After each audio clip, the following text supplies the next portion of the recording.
అసలు ఆంధ్రప్రదేశ్ అంటే పవన్ కళ్యాణ్ గారిని చాలా రకాలుగా మాట్లాడారు, ఎన్ని కూడా మన డిస్కషన్లో మాట్లాడారు. సో ఈ తెలంగాణలో ఇప్పుడు మళ్ళీ ఆంధ్ర తెలంగాణ ఫీలింగ్ తీసుకొచ్చారు. సో ఈ అంశాలన్నీ చూస్తుంటే ఇది దాదాపు 20 రోజులు నడుస్తుంది ఈ ఫీలింగ్. ఇక్కడ ఉన్న వాళ్ళు అందరూ మాట్లాడారు, సోకాళ్ళు అందరూ మాట్లాడారు. ఏంటి మీ దీని మీద మీకున్నటువంటి విశ్లేషణ ఏంటి? సింపుల్గా ఒక మాట చెప్తానండి. సార్, నా చిన్నప్పటి నుంచి, మీ చిన్నప్పటి నుంచి, స్వాతంత్ర్యం వచ్చినప్పటి నుంచి మన తెలుగు పాఠ్య పుస్తకాల్లో భారతదేశము నా మాతృభూమి, భారతీయులందరూ నా సహోదరులు, ఇది సూక్తి. ఈ సూక్తిని మరిచి, ఈ స్ఫూర్తిని మరిచిన వాళ్ళు మాత్రమే ఈ ప్రాంతీయవాదాన్ని, ఈ ప్రాంతీయ తత్వాన్ని, ఈ ప్రాంతీయ భావజాలాన్ని వాడుకుంటున్నారు. వీళ్ళని ఏమంటారంటే కుహనా సెక్యులరిస్టులు అంటారు. ఒక్క మాటలో చెప్పాలంటే వీళ్ళు మేధావుల ముసుగులో ఉన్న కుహనా సెక్యులరిస్టులు. ఇంతకంటే వీళ్ళ గురించి మాట్లాడాల్సిన అవసరం లేదు. అందులో భాగంగానే ఒక కుహనా సెక్యులర్ వాది, మేధావిని తనకు తానే స్వయంగా ప్రకటించుకున్న ఒక వ్యక్తి ఎవరైతే ఉన్నారో ప్రొఫెసర్ నాగేశ్వరరావు గారు, ఆయన ఈ రోజున దీని అంతటి కారణమయ్యాడు. ఈ చర్చకి, అవును, లేదా ఈ వివాదానికి నిప్పు రాజేశాడు. ఆయన ఏమంటాడు, యుద్ధం మొదలు పెట్టారని ఎవరి మీద తోసేస్తూ దాన్ని నేనే ముగిస్తాను అన్నాడు. మొదలుపెట్టిందే ఈయన, అది అందరికీ తెలిసిన విషయమే. ముగించాల్సింది ఎవరు? ఆయనే. కానీ కిలుక్కుంటున్నాడు ఆయన. ఎలాంటి సందర్భాలు, ఎక్కడెక్కడ ఆయన ఏ సభలు నిర్వహించాడు, ఎవరెవరి వ్యక్తులతో కలిశాడు, ఆ విధంగా ఈ ప్రాంతీయ తత్వాన్ని, ప్రాంతీయ భావజాన్ని రెచ్చగొట్టడానికి తన మేధావితనాన్ని ఏ విధంగా దుర్వినియోగం చేసుకుంటున్నాడు అనేది మనం గత ఈ వివాదాన్ని చూస్తున్న సందర్భంగా అందరికీ తెలిసిన విషయం. అది చాలా క్లియర్గా ఏదో ఒక పాట కూడా ఉంది, దుప్పట్లో దూరాక దూరం ఏముంటది, గుప్పట్లో తెరిచాక గుట్టే ఉంటదని. అట్లాగా ఈయన ఏంటంటే ఇప్పుడు దాకా గుట్టుగా నేను స్వతంత్రుణ్ణి అన్నాడు. అప్పుడప్పుడే ఓసారి ఏదో ఎవరు అడిగారు, మీరు తటస్థమా లేకపోతే మరొకట అని అంటే, నేను ఆ రెండు కాదు స్వతంత్రుని అన్నాడు. ఏంటి స్వతంత్రం అంటే ఇదేనా అంటే, ఆ గుట్టు విడిపోయింది కదా, ఇప్పుడు మీరు ఎందుకోసం పనిచేస్తున్నారో అర్థమైపోయింది కదా. కాబట్టి మీరు ఈ మధ్యకాలంలో గత 2 రోజులుగా కొంచెం ఒక సైలెంట్ అయిపోయారు ఆల్మోస్ట్. ఎందుకంటే మీరు తప్పు చేశారన్న ఫీలింగ్లో ఉన్నారా, లేకపోతే అనవసరంగా కెలుక్కున్న విషయాన్ని ఇక్కడ దాకా తెచ్చుకున్నారనే పశ్చాత్తాపంతో ఉన్నారో తెలియదు. కానీ ఉంటే మంచిదే, ఎందుకంటే ఎవరైనా రిలీజ్ అవ్వాలి. ఎందుకంటే ఎంతటోడైనా తప్పు చేస్తాడు. పెద్దాళ్ళు చిన్నాళ్ళని కాదు, మేధావులు తెలివి తక్కువని కాదు. తప్పు చేయడం అనేది మానవ సహజ లక్షణం. దాన్ని సరిదిద్దుకోవాలి, అవసరమైతే ఆ తప్పును ఒప్పుకోవాలి. అది సంస్కారం. ఆ సంస్కారం ఉండుంటే ఇవాళ ఈ పరిస్థితి వచ్చేది కదా ఎవరికైనా. ఇవాళ దానికి తోడు ఇవాళ నేను చెప్తున్నాను కదా, ఇప్పుడు తెలంగాణ సమాజం, తెలంగాణ రాష్ట్రం ఏర్పడిన తర్వాత ఈ భావోద్వేగాలతో కానీ, ఈ ప్రాంతీయ తత్వంతో కానీ సంబంధం లేకుండా ఎవరి పనులు వాళ్ళు చేసుకుంటా ఉన్నారు. 12 సంవత్సరాల్లో అటు ఆంధ్ర కానీ ఇటు తెలంగాణలో కానీ సామాన్యులు ఎవరు బయటకు రారు. ఎందుకంటే వాళ్ళకి ఆ తీరిక లేదు. వాళ్ళకి రాష్ట్రం, ఇప్పుడు ఎవరి రాష్ట్రం వాళ్ళు కావాలనుకున్నారు, అయిపోయింది. ఎపిసోడ్ అయ్యారు, 12 ఏళ్ళు అయిపోయింది. ఎవరి పనులు వాళ్ళు చేసుకుంటున్నారు. ఇక్కడ ఏంటంటే ఈ మేధావులకే వస్తే ప్రాబ్లం అసలంతా.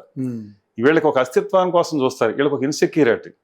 నిన్న మొన్న ఆయన పొన్నం ప్రభాకర్ రావు గారు, అలాగే చాలా మంది కాంగ్రెస్ లీడర్లు అందరూ కూడా వరుస పెట్టి పొన్నం ప్రభాకర్ అండ్ మంత్రి గారు, ఆయన పొన్నం ప్రభాకర్ గారు కావచ్చు, తర్వాత మహేష్ కుమార్ గౌడ్ గారు కావచ్చు, తర్వాత అనిరుద్ధ్ రెడ్డి గారు కావచ్చు, తర్వాత ఆయన ఎవరు మన అద్దంకి దయాకర్ కావచ్చు, వీళ్ళందరూ మాట్లాడారు. వరుస పెట్టి ఇంకా చాలా మంది మాట్లాడతారు కూడా.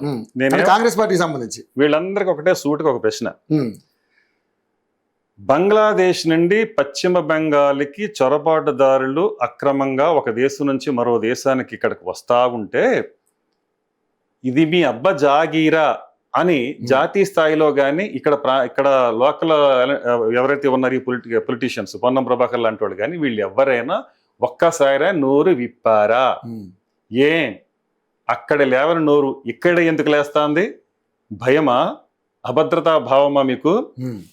మీకు సెక్యులరిస్టులు అంటున్నారు కదా, సెక్యులరిస్టులు అయినప్పుడు మరి అక్కడ చొరబాటుదారులు వస్తున్నప్పుడు, మన దేశంగాని దేశం చొరబాటుదారులు వస్తున్నప్పుడు వాళ్ళు మీరు ఆపలేరు? వాళ్ళ గురించి ఒక్కసారి మీరు ప్రెస్ మీట్ ముందు మాట్లాడారా? మీ అబజాగిరా అని ఒక్కసారి అడిగారా? అక్కడ లేనిది ఒక సాటి తెలుగోడు, ఇన్నేళ్లు కలిసికట్టుగా మనం బతికాం, అందరం తెలుగోళ్ళమే, తెలుగు జాతి మనది, నిండుకు వెలుగు జాతి మనది అన్నాడు. ఎవరన్నారు అది? ఇక్కడున్న తెలంగాణ ఆయన డాక్టర్ సి నారాయణ రెడ్డి గారు.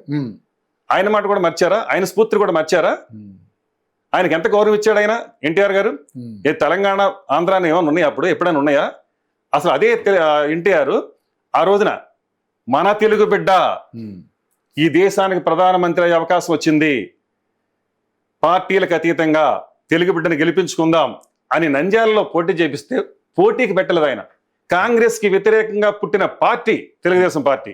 అలాంటి పార్టీ మరి ఆ రోజున ఎన్టీఆర్ గారు ఎంత సంస్కారయుతంగా తీసుకున్న నిర్ణయం అది. ఒక తెలుగు బిడ్డ, తెలుగు జాతి కోసం అహర్నిశం పాటుపడ్డ వ్యక్తి అయినా. అలాంటి వ్యక్తులు కూడా మీరు ప్రాంతాలు అంటగడతారా? మహానుభావుడు, గాన గంధర్వుడు బాలసుబ్రహ్మణ్యం గారు, వేల పాటల పాడాడు, ఎన్నో భాషల్లో పాడాడు. ఈ దేశాన్ని తన గాన మాధుర్యంతో ఓలలాడించిన వ్యక్తిని ప్రాంతీయతత్వం అంటగట్టారే. ఎంత సిగ్గుచేటండి ఇది, ఎంత సిగ్గుచేటిది. ఎందుకు మాట్లాడుతున్నారు? పివి నరసింహారావు ఆ రోజున నంద్యాలలో పోటీ చేసినప్పుడు ఏ ఆంధ్రుడైనా సరే, ఏ ఆంధ్రావాడైనా సరే ఎందుకు తెలంగాణలో పోటీ చేసుకోవచ్చు కదా, ఇక్కడ ఎందుకని అట్లాంటివి ఏమైనా ఉన్నాయా? లేదు కదా. ఇది నా దేశం, ఇది మన దేశం. ఇక్కడ ఇండియన్గా ఉంటున్నాం మనం, లేకపోతే ఇలా గిరిగీసుకుని బతకాలా? గిరిగీసుకుని బతకాల్సిన అవసరం ఇండియన్కి ఎందుకని? వీఆర్ ఆల్ ఇండియన్స్, భారతీయులు మనం ముందు ముఖ్యంగా. ఆ తర్వాత నువ్వు తెలంగాణ, నేను ఆంధ్ర, లేకపోతే ఇంకొకటి చెన్నై, తమిళనాడు, లేకపోతే ఇంకొకటి కేరళ. ఫస్ట్ ఎవరు మనం? భారతీయులు. ఎవరు ఎక్కడైనా సరే స్వేచ్ఛగా బతికే హక్కు ఉంది, ఎవరు ఎక్కడి నుంచి అయినా పోటీ చేసే హక్కు ఉంది, ఎవరు ఎక్కడి నుంచి అయినా ప్రజాప్రతినిధిగా ఎన్నుకోబడే హక్కు ఉంది. ఇవన్నీ ఉండి తెలిసిన ఈ వ్యక్తులు, ఈ మేధావులు మరి ఎందుకు ఈ ప్రాంతాల మధ్య విద్వేషాలు రెచ్చగొడుతున్నారంటే కేవలం వెనకుండి కొంతమంది జగన్నాటక సూత్రధారులు ఆడించే ఆ నాటకంలో వీళ్ళు పాత్రధారులుగా వీళ్ళు ఇవాళ ఈ పరిస్థితి తీసుకొచ్చారు ఇక్కడికి. కాబట్టి ఇది ముగించాల్సింది కూడా వాళ్ళు. నేను మొదటి నుంచి చెప్తున్నా, మీరే ప్రారంభించారో మీరే ముగించండి. నేను ఎందుకంటానంటే ఇలా సంకుచిత భావంతో ఆలోచించబట్టే కాంగ్రెస్ ఈనాడు ఈ దుస్థితికి వచ్చింది. ఎందుకంటే కుహనా సెక్యులరిజంతో ఆ రోజున మైనారిటీలను బుజ్జగించుకుంటా, మెజారిటీ పీపుల్ని విడగొట్టుకుంటా, వాళ్ళ మధ్యన విద్వేషాలు రగిలించుకుంటా రాజకీయం చేసింది కాంగ్రెస్ పార్టీ. ఇవాళ ఏంటి పరిస్థితి? ఒక చిన్న పార్టీగా మారిపోయింది, ప్రాంతీయ పార్టీ స్థాయికి వచ్చేసింది. ఎందుకు వచ్చింది? మీరు నిజమైన సెక్యులరిజం పాటించారా? కుహనా సెక్యులరిజం కూలిపోయిందని ఆ రోజు 1996లో బీజేపీ ఒక కరపత్రాన్ని వేసింది. అవన్నీ చదువుకున్న వాళ్ళం మేము, ఆ భావజాలాన్ని వంట పట్టించుకున్న వాళ్ళు. నిజమే, 96లో పునాది పడింది కుహనా సెక్యులరిజం కూలిపోవాలని. కూలింది. కాబట్టి వాళ్ళు కాంగ్రెస్ ఈ పరిస్థితికి వచ్చుకుంది. ఇంకా ముందుకి ఎలాంటి పరిస్థితి? ఇప్పుడు పిల్ల కాంగ్రెస్ ఇంకోటి వచ్చింది, వైఎస్ఆర్సీపీ. అక్కడ అదేం చేసింది? ప్రాంతాల మధ్యన విద్వేషాలు రెచ్చగొట్టాలి, కులాల మధ్యన విద్వేషాలు రెచ్చగొట్టాలి. కమ్మని కమ్మడితో తిట్టాలి, రెడ్డితో కూర్చోాలి, కాపుని తిట్టించాలి, రాజుని రాజుతో తిట్టించాలి, మాలను మాలతోనూ, అలా మాదిగిన మాదితోనే కులాల వారీగా ఒకరిని పెట్టేయటం, ఆ కులాన్ని ఆ కులతో తిట్టించేయటం. అలాగే 3 రాజధానులు అంట 3 ప్రాంతాలను విడగొట్టేసి 3 ముక్కలాట ఆడాలని చూశాడు. ఏమయ్యాడు? 11 కూర్చున్నాడు. అంటే కులాల మధ్యన కానీ ప్రాంతాల మధ్య కానీ విద్వేషాలు రగిలించి దాన్ని క్యాష్ చేసుకుందాం, దాన్ని మనకు రాజకీయానికి అనుకూలంగా మార్చుకుందాం అనుకున్న వాళ్ళందరూ చరిత్రలో కలిసిపోయారు. కాంగ్రెస్ కి ఆ దుస్థితి వచ్చింది. 3 పర్యాయాలు వాళ్ళ ప్రతిపక్షంలో కూర్చోవడానికి ఆ ఘోర తప్పిదమే, ఆ కుహనా సెక్యులరిజం భావజాలం ఏదైతే ఉందో ఆ ఘోర తప్పిదమే ఇవాళ 3 పర్యాయాలు అంటే వేగిపోయి ఉన్నారు ఇది భారతీయులంతా. అందుకంటే వాళ్ళు మానసికంగా చాలా వేదన అనిపించారు దశాబ్దాలుగా. అందువల్ల వాళ్ళు 3 పర్యాయాలు కూడా మూలకొచ్చేపెట్టారంటే కారణం అది. అదే పిల్ల కాంగ్రెస్ కూడా రాబోతుంది. ఒక టర్మ్ వెళ్ళిపోయింది కదా, మరో 2 టర్మ్స్ 2029, 2034 కూడా ఈ అధికారానికి దూరంగా ఉండాల్సిందే వైఎస్ఆర్సీపీ కూడా అని ఇప్పుడు నేను బల్లగుద్ది చెప్పగలను. ఎందుకంటే ఇలాంటి భావజాలంతో ఉన్న పార్టీలు మనుగడ సాగించలేవు. ఎందుకంటే రఫాలో చూడాలనుకోవట్లేదు. ఇప్పుడంతా జంజీలు వచ్చేస్తున్నారు. రాబోయే ఓటు తక్కువ పొందే వాళ్ళంతా కూడా చాలా తెలివైన వాళ్ళు, వాళ్ళు అభివృద్ధి చూసుకుంటారు, వాళ్ళ భవిష్యత్తు చూసుకుంటారు. కానీ ఇలాంటి రఫా బ్యాచ్ల్ని, ఇలా పొట్టేళ్ళు అరికట్టే నరితామన్న బ్యాచ్ల్ని, ఇలా విగ్రహాలు ధ్వంసం చేసే బ్యాచ్ల్ని, ఈ విధంగా ఒక రకమైన మారణకాండ సృష్టించే బ్యాచ్ల్ని, ఈ ఫ్యాషనిజాన్ని ఎంకరేజ్ చేసే బ్యాచ్ల్ని పొరపాటును వాళ్ళు అంగీకరించరు.